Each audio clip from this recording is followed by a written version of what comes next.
All right, let's first answer the question, then we can do a little review.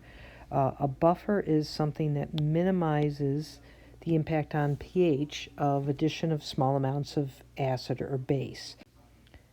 Now the question statement tells us that we have a buffer. We'll talk about the chemistry in a minute, but we're adding a little bit of a strong acid to a buffer, so the pH is not going to be impacted significantly. We can get rid of choice E.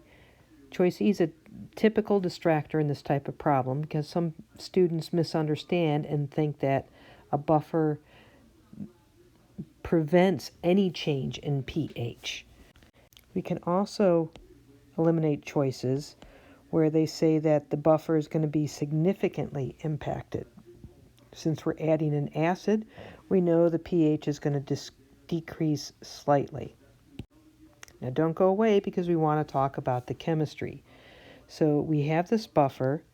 We have H2PO4 minus, that's our acidic part of this buffer, and the base part of our buffer is HPO4 2 minus.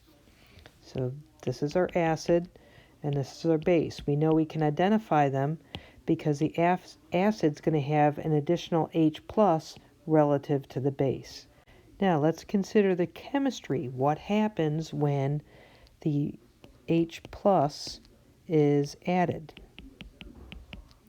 Okay, the H plus that's added is going to react with the base part of the buffer.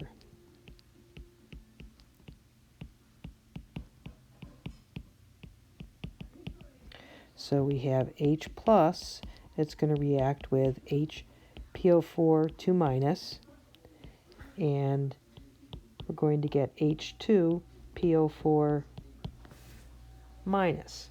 So when we look at Henderson-Hasselbalch, we have pH is going to equal pKa plus log base to our acid.